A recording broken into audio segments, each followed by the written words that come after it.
You do a great job. All right, well, this is kind of a homecoming for me because some 30 years ago I walked into an office at the University of Illinois, Chicago in response to a notice that had been tacked up on a billboard somewhere, and Dominic came along and gave me a job doing some interviews, and eventually I ended up doing about half the interviews in the Italians in Chicago oral history project. And I then went on to use those interviews in a dissertation at the Graduate Theological Union focusing on popular religion and political consciousness in Italian American communities. I haven't spent a lot of time with Italian American stuff since then, so I'm kind of returning after a larger journey, and to some extent I'm returning with a somewhat different set of questions at this point, and looking particularly at the question of the role of religion and the role of Catholic identity in particular in shaping ethnic identity. This is obviously an exceedingly important question now, well beyond the Italian community, as we have people migrating across the planet because their labor is welcome, although often their gods are not. And the critical question that immigrant communities face, new immigrant communities and old, is whether or not an authentic multiculturalism is possible, or whether or not multiculturalism is simply a nice name for a kind of monotone gray uniformity that is part of a spreading global market.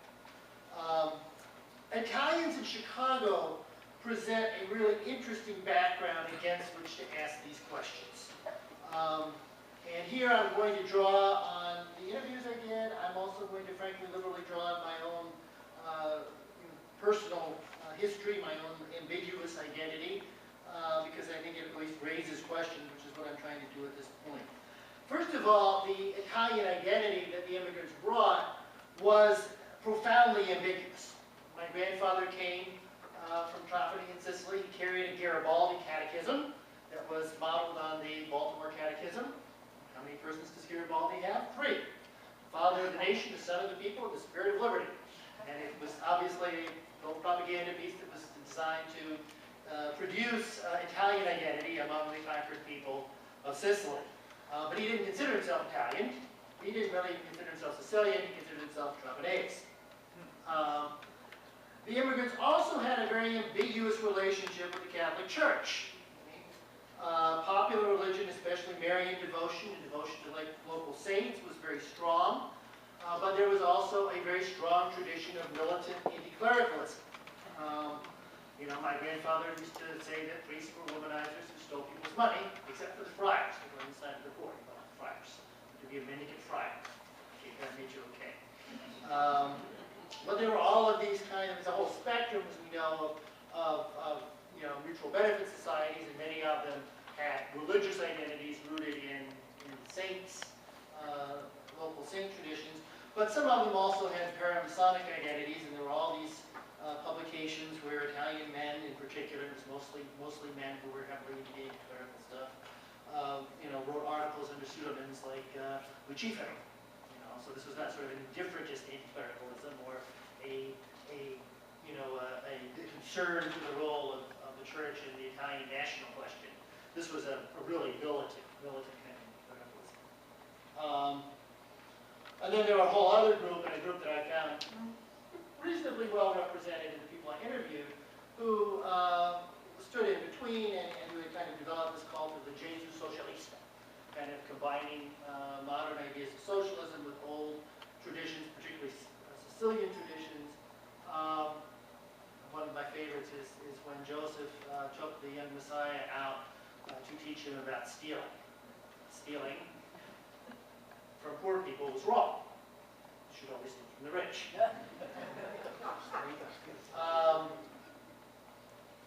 But the other piece is that both the Catholic Church and the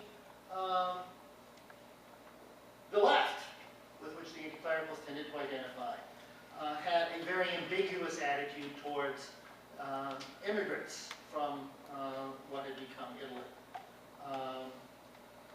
There were certainly groups, certainly religious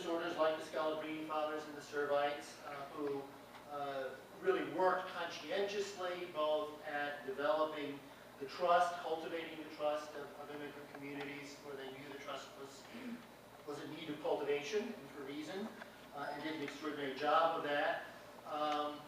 But frankly, even after years of having worked in Mexican-American communities, I know more people who were beaten for speaking Italian or Sicilian dialects in school than I know people who were beaten for speaking Spanish. Okay? Actually, the gentleman I mentioned, one of the people I interviewed, Joe Matarano, told me stories about that. One of the people who was in our interview pool. And he's, was not too much older, maybe 10, 15, 20 years older. Cardinal Mundelein, who in many ways was a great visionary, who understood that, in a way few other people have, the transformative potential of Catholicism in the United States, tried to liquidate the ethnic parishes, and did, in the process, enormous damage to the identification of Italian Americans with the Catholic Church. The left was no better. When the Socialist Party split, the language federations formed the main base for the new Communist Party. And the Italian Socialist Federation was one of those. In the late 1920s, the Communist Party went through a Bolshevization campaign where they liquidated the language federation. They dissolved them by order and ordered all comrades only to speak English and to thoroughly Americanize themselves. And it looks like the Communist Party lost about 2/3 or 3/4 of its membership in a matter of a year. So these institutions, with which, again, on both sides of that kind of clerical line, had a very mixed record with respect to immigrants. Chicago, on the other hand, I think provides an unusually fertile ground for studying this question, and because it provided a fertile ground for conserving ethnic identity.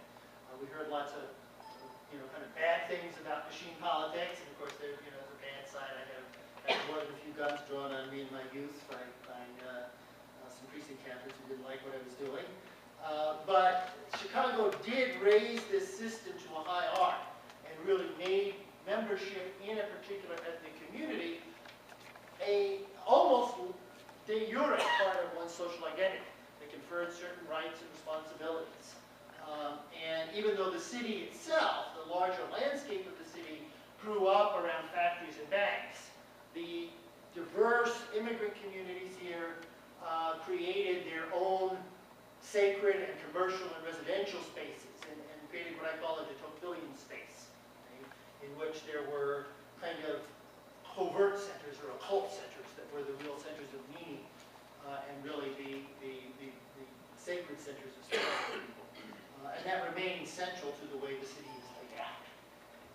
Very different from a place where I'm living now, like Washington, D.C., where the centralized monumentalism dominates the entire city, obliterates that kind of formation. I think this is a good context in which to study this. The current state of theory on the question I find utterly inadequate. This is a gross oversimplification. But on the one hand, you have kind of essentialist theories of ethnic identity that attribute it to blood or genetics or language or something like that. Italian-American experience is pretty hard on that approach to ethnic identity.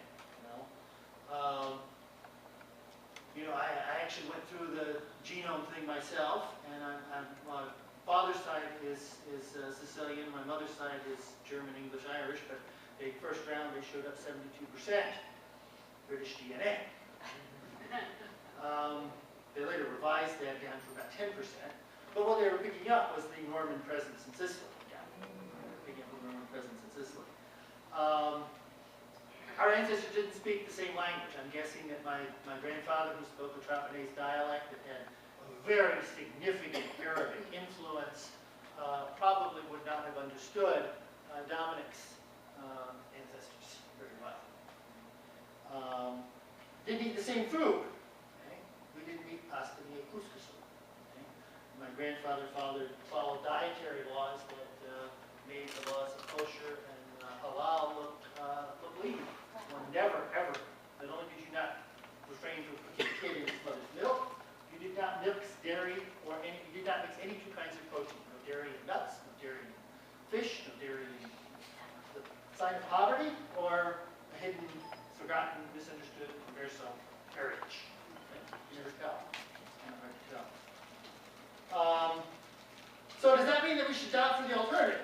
constructivist theory of social constructivist theory of ethnic identity.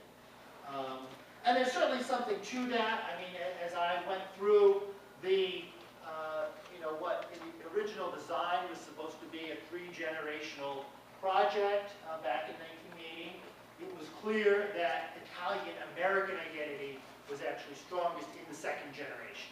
That it was something that had been forged to some extent in the 30s as people, 20s and 30s as people from diverse places, people who had considered each other enemies back in the old country, right, were lumped together by outsiders as Italians, or as my mother's family called them, Italians.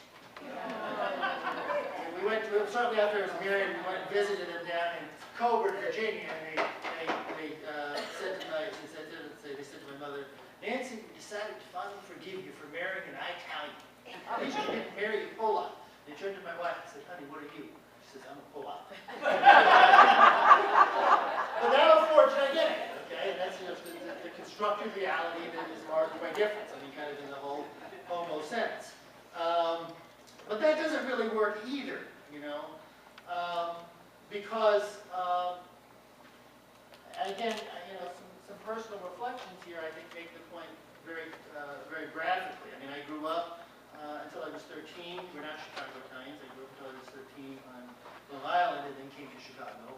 And living near my Italian-American family, my purely Sicilian-American family on Long Island, I did not consider myself to be particularly Italian or Sicilian or anything else. Lighter, a little bit taller, culturally very different from them, obviously were the mark of my mother's side of the family. I came to Chicago. My parents enrolled me at the Latin school.